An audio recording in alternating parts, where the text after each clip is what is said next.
Well, we've finished our video series, at least geographically, and now we're going on to our bonus videos, of which this is the first. I've been doing these videos for 6 years now, and so over that period of time, there's been new information that I've gotten and new photographs that I've gotten that I didn't have at that time. So I'd like to share these things with you in these bonus videos. I have a question for you. How many remember the Egyptian Portland Cement Company? Well, neither did I. I was going through some old periodicals that Google has digitized, and so it makes it a little bit easier for us to do this on the internet. And I found this. New Egyptian Portland Cement Company, Port Huron, Michigan. The new plan of the new Egyptian Portland Cement Company is located on the site of the old Fort Gratiot shops of the Grand Trunk Railways. Situated at Port Huron, Michigan on the St. Clair River, where the St. Clair joins Lake Huron. Does that sound familiar? Could that be a cement company we know about? Well, I'm thinking Peerless Cement Company is all I ever knew there.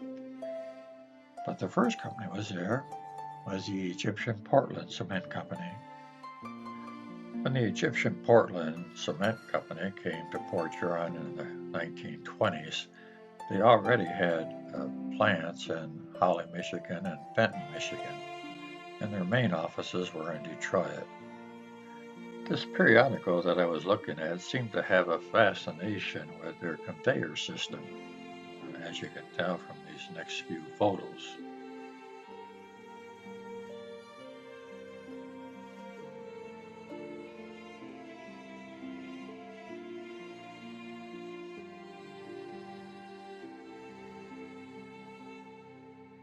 They even showed the blueprint of the conveyor. I really like these two photographs. It's much more primitive than what the Peerless Cement would become as far as equipment is concerned.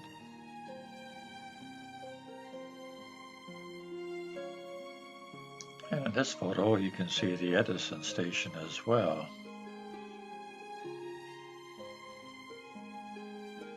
This photo gives you a wide-angle view and showing not only the conveyor, but also the ship unloading to the conveyor. And if you look down from the satellite view of when it was a Peerless operation, you can see the principle was the same, but it was more advanced, going right into the storehouse. I thought the Egyptian Portland Cement Company had a unique way of getting investors. First, they brag about how much they're putting out per day, 3,000 barrels. And then if you look very closely at the bottom here, they have a mail-in coupon if you want to invest in their company with stock. The opportunity is here for you to join in a growing concern whose product there is a demand for. And then it goes on to brag about their dividend paying and when they paid it and so forth. Price was $100 per share. And then you could fill out this little coupon here with your name and address and send it in. And you become a part owner of the Egyptian Portland Cement Company. Here's another one. Invest your money in a Port Huron institution, cement. Did you know that last year we had to go out in the open market and buy 70,000 barrels of cement to deliver to our regular customers on account of our inability to manufacture cement in sufficient quantities? And it goes on saying what they're producing and what they want to produce. And if you look at the bottom, we have another coupon. And here's an ad for the company. It says, concrete contractors, yes, you are building a good reputation every time you build with Egyptian Portland Cement. In this newspaper article, we see that Henry McMorran sued the cement company because of the cement dust that was all around the neighborhood. Cement chemists to analyze dust. And here you can see the case against the cement plant was postponed. And I couldn't ever find a result of what happened to that court case. Perhaps they found out it wasn't dangerous to your health, and let it be because I know Peerless still had cement dust all over the place. I'm sure that was dangerous to your health if you breathed enough of it in. So who knows? This is the owner of the Egyptian Portland Cement Company, Maynard Smith. He's a millionaire. He was involved in investing in several Detroit hotels. He owned 3 cement plants. But he was also known for something else. He was the man that was going to build the first bridge across the St. Clair River. I had heard this story about Mr. Smith, but I never thought it got much beyond the planning stage until I was able to access the Times-Herald archives and look at the newspaper clippings and the front pages of the newspapers and saw that it got way beyond the planning stage. It got to the point where they approved him to go ahead and build the bridge. This bridge would have been built about 8 years before the bridge that was actually built in 1938. On the front page of this newspaper, it says Congressman favors local man's plans, believes early construction of span will be of great benefit to the entire district. Congressman Louis C. Cramden, 7th Michigan District, today introduced a bill granting to the Port Huron Sarnia Point Edward International Bridge Company, controlled by Maynard Smith of Port Huron, the right to construct, maintain, and operate an international bridge across the St. Clair River between Port Huron and Sarnia. Now let's go over here and take a look at the bridge that Mr. Maynard Smith wanted to put in Port Huron. It is certainly a different design. He wanted the exit of the bridge to go into the downtown area to help the downtown business. Of course, this would have been a disaster as the traffic increased, but at the time, there probably wasn't that much traffic. Also, take a look at that 90-degree turn you had to make coming off the bridge. That would slow you down. Well, the bill passed the U.S. House, and then it went to Canada, and it passed the Canadian House as well. Things were looking pretty good for Mr. Smith. It says here, 600 men will be employed on the bridge job.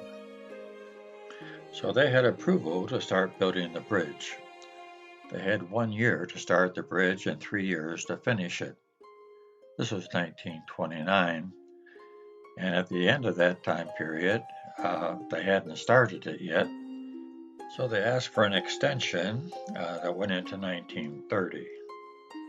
Well, 1929 and 1930, if you remember your history correctly, that was the start of the Great Depression.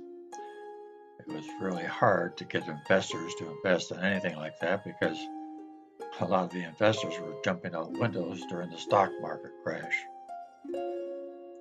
So when Smith failed to meet the deadline, they canceled the deal. The last part of this article says that Mr. Smith died penniless in 1950. All right, let's get back to the cement companies. In this newspaper dated January 1928, it says cement merger takes effect. Officers include Maynard Smith and C.C. Peck. A permanent organization to be known as a Peerless Egyptian Cement Company with headquarters in the Free Press Building, Detroit, was effected Tuesday when the new Egyptian Portland Cement Company of Port Huron and the Peerless Portland Cement Company, Detroit, consolidated. Officers elected are William Hatch, Detroit, President, and Maynard T. Smith, Vice President. And here's an ad they put out. Michigan's 2 great Portland cement firms have consolidated. Someplace along the line, they dropped the Egyptian name and just called it the Peerless Cement Company. This article here, it appears that Peerless Cement was shut down for about 4 years during the Depression, and they reopened when they were asked to make cement for the new bridge. I covered Peerless Cement in video number 11, but since that time, I've come up with a few more pictures of Peerless that I thought you might enjoy looking at.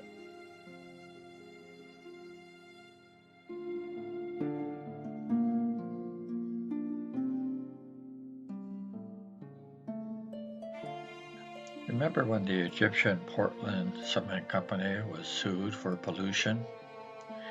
Well, so was Peerless Cement, to the tune of $3.1 million. The suit was for pollution and noise. That was in 1972. They say that wasn't the reason that the plant had to close in 1973. They say they just couldn't make a profit anymore. That was the end of the Peerless Cement Company in Port Huron. This front page says Job Outlook Optimistic for Peerless Workers. I'm not too sure about that, but they did have some very skilled workers, and I'm sure they got jobs wherever they wanted to go. I'll show you the demolition of the Peerless Cement plant buildings in a second. Well, I want to show you these photographs here. These are south of the plant.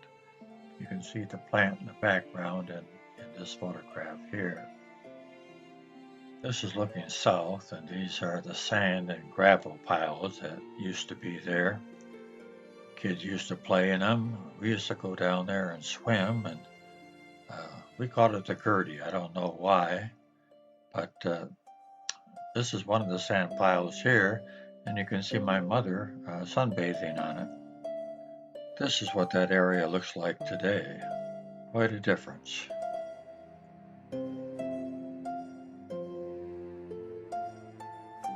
The city acquired the property in March of 1973 through a land swap with Grand Trunk Western Railroad Company, which had leased the land to Peerless Cement Company. The agreement with Grand Trunk called for exchange of 212 acres of city-owned land in Port Huron Township for the 42.5 acres of railroad property on the St. Clair River. The site was demolished in 1976, and after about 10 years of environmental cleanup and debate between city officials and city residents, was turned into a hotel and park. This was the original plan for that area, just a bunch of high-rises. So glad they didn't go with that plan. Here are a couple of photos of the demolition of the plant. Going,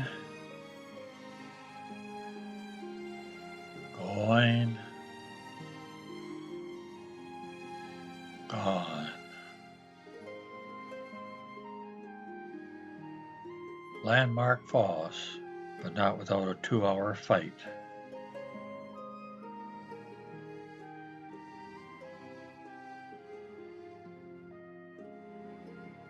Here are a little larger photos of those two bottom ones.